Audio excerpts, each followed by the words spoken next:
All right, legends, we've got some trades to make here in my squad, and there was a little bit of deliberation back and forth with my trades there. It just didn't work out perfectly to how I wanted, and the reason being is that I had a little bit of an issue in my front row forward with Tevita Totola, and the main issue there is he's out with surgery. Next week, I've got Curran and Sam Hughes in my front row forward that aren't playing on the bye, so I just have Terrell May sitting there. So I was like, well, I need to bring in a front row forward, and who do I get? And the second question that I have in my side is, how do I get Angus Crichton? And unfortunately, well, I'm a little bit interested in Xavier Willison, which I've done it anyway at 336, but it didn't allow me to go Burbo straight to Crichton. So that's the frustrating one. And the man that I've held this whole time is now out of my side in Taylor May. Obviously, with a fairly high break even coming into this week, there's a lot of noise around him at the moment, and he's just not getting any good ball on that left-hand side with Luai.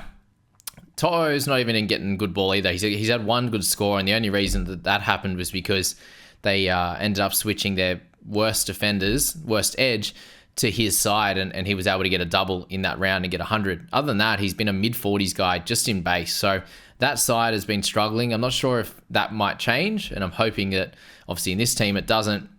My fantasy team, I very much hope that it changes. So I'm removing a little bit of that all-inness on Taylor May at the moment. I'm reluctantly doing it. I really think that he is going to score well, but it's the only way that I can logically get to Angus Crichton, who I think that can, at a minimum, if Taylor starts scoring well, Crichton will do that in base, to be honest with you there, and at 30-odd K more expensive, that's the way I'm going. So Tevita Totola to Willison, he should be able to score fairly well for me. Next week, he'll make some money this week as well, in the next couple. And I do think he keeps his spot and somewhere in the 30s minutes once Haas comes back. And then he'll be able to use him through that origin period, I think, as well. So he's an easy one to grab this week for Tevita Totola. I think it's an upgrade, to be honest with you, and he costs less, which is nice there as well. And then Taylor May to Crichton, which I think is a big upgrade as well. So it's a double trade this week for some nice upgrades. It leaves me with 32 trades in my bank and still 2 boosts. So that's not a bad position. And really this week, it's a situation where I wouldn't have had to make a couple of trades there. And Ben Trebojevic leaves me with a bit of 2RF coverage. He's in my CT dub at the moment. But so let's go through the squad now. And I've got Turbo currently as my captain, but that can obviously switch between him and Ponga. It sounds like Ponga probably won't kick goals. So I think Turbo against Titans will be the play in this one. And I think I'm actually going to go Dylan Brown as my vice captain. So I think he can go pretty big against the Dolphins this week in Darwin, and he's going to be the play. There's a couple of options, but not too many, to be fair, earlier on in the week. The other option is to go Tommy as vice, but if I was to actually use a looper, I've got Burbo in there. Is the only one I can kind of move around that's not playing this week, and he'd come in for a Kale Iro or a potentially even Strange, right? Something like that, I think, would be the move in that one. Considering I'm trading out to Tola, he's my only guy that I could end up looping. So let's use Dylan Brown as the early game that I can have a crack at that and see how he goes. And hopefully it's a big ton and we can make some moves in that situation. But otherwise, that's where that situation is at the bottom there. In the CT dub, it's probably the position right now after making these trades, getting Taylor out. There's a little bit weaker. So Val Holmes in there with Roger, Ethan Strange and Iro, and then I've got Schiller as my fourth with Blaze Solangi on the bench there this week. He's not someone we'd like to be playing week to week. So at the moment, I just have that one reserve. But if Schiller happens to leave this side next week, or if one of my guys gets injured, I will have to make a trade in here. And it's a position that it's endless, the amount of options that there is at certain prices. And someone named Ruben Garrick is someone I'm very heavily considering coming into next week. I think he'll be around that 630, 640. Unless he goes absolutely bonkers this week, 650, maybe 660. And he's someone I'll be targeting over the next few weeks. And Schiller could be up near 500k after the next week or two. And that could be a smaller jump to get him. So that's the position I'm a little bit weaker on at the moment. Dylan Brown and Galvin. At the moment, I'm looking to not play Lockie against the Panthers and kind of just hoping he still scores well, which I think he'll be able to do decently. But how many assists and the like can he get? Hines and Jerome Hughes, I'm hoping for a bigger game out of Jerome. I am going to leave him with the reserve on just in case I decide to captain Nico later on in the week. That's my theory there. So really good halfbacks. Eli Katoa, Smithies, Crichton, Kai Piss-Paul and Beau Fermor with Joe Chan. So super happy with my 2RFs, and I'm playing Piss-Paul, Fermor The three others, obviously, not Chan. And then, Curran and May this week. Wilson on my bench. I'm not going to play him. Coruscant I'll play over Lussick as well, although Lussick against the Dolphins could be a better option than Coruscant against Panthers. But I think we're just going to trust Appy. He had a pretty good game, I believe, last time in the wet against the Panthers out at Carrington Park last time. So that's my team for now. I've got 32 trades, as I said, a couple of boosts left over. I don't want to trade heavy over the next few weeks because if you're looking at my side there, I'm pretty well covered across the board. It's just a center wing I'm a little bit shorter on, but I still have that one extra guy that I could plug in if I need to.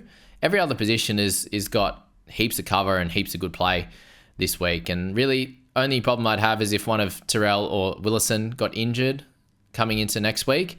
Other than that, I don't think I'd have to change too much or make too many trades heading into round 8. So that's my plan, to kind of hold a couple over the next week or two, make 1, 0, that kind of level of trades over the next few weeks. And I've got 51k in the bank.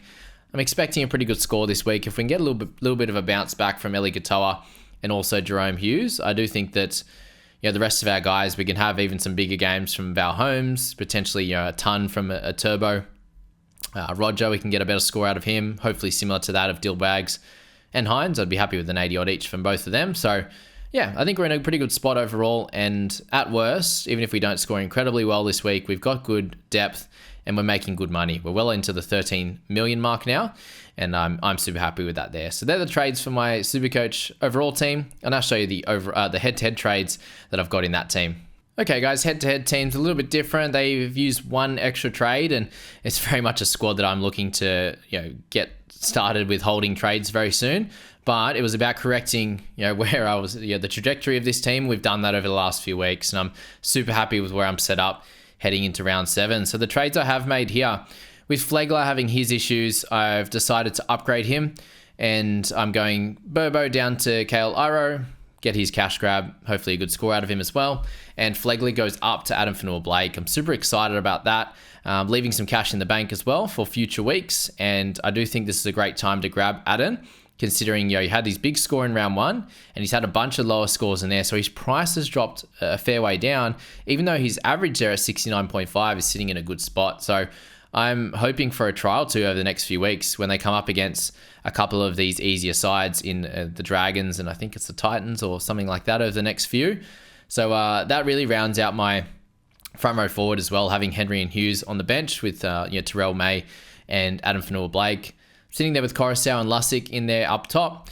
And Ola Kawatu, Crichton, Kaipis Paul, Sean Lane, and Smithies. Really, really happy with the 2RF. Lane's the only one that's kind of a little bit of a worry right now, but I'm so stoked having Ola Kawatu in there. The halfbacks, it's Johnson and Hines, a terrific position there. And this week I'm going to be vice-captaining Sean Johnson. For the 5'8", we've got Dylan Brown and Galvin. Still a great situation there. I then go to the CT dub. I'm holding Taylor May and playing him straight up in this one here. I then think I'm just going to go Roger, Strange, and Iro and have Bostock sitting there on the pine with Schiller and Blaze Talangi. So I've got lots of options here in the center wing. This one here, if Bostock happens to score fairly decent, and as I said, Ruben Garrick is someone on the target list, having 116k in the bank right now, that gives me to 620 if I wanted to make a trade. So I do think over the next few weeks, I could easily move Bostock on to someone. Potentially Lane could go down to someone as well. But very happy to leave the trades at that for this week. I've currently got Ponga sitting there with my captaincy. And I think that's likely how I'm going to roll with this one. Adam Fanua-Blake could be a vice as well, but Johnson has a little bit of a higher ceiling in my opinion. And again, it's just a team that I think is pretty well rounded. Obviously, the front row forward looks gun now. Center wing, I've got that extra guy that's made good cash in Bostock there, and we're in a good position overall. Holding Taylor, and I'm very happy with that, and I'm hoping that he can come out and have a good one against the Tigers, and they can actually give him some ball.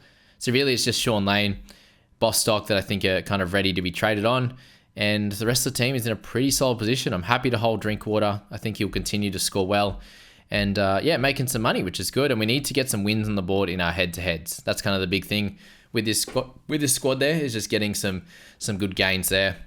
Team value, obviously minus the extra cash on top, so it's pretty similar to that of my overall team. Just because I had a bit of a tough start, Bostock's kind of helped me out, and the last 2 weeks have been really good. More than I think we're like 50 some thousand a couple of weeks ago, now into 16.7. So these last few weeks have been great for team value gaining as well. And yeah, really happy with where we are set up. Let me know your trades in the comments, guys. If you're if you'd be happy to share with me. Let me know your thoughts and if you're happy with the trades or you think they're cool. I definitely think Adam Fanua-Blake is a strike weapon. Obviously, he has good base and then ability to score tries is awesome. Thanks, guys, for listening in to my SuperCoach videos. You're absolute legends, and I hope you have a beautiful week and watching that footy. See you guys.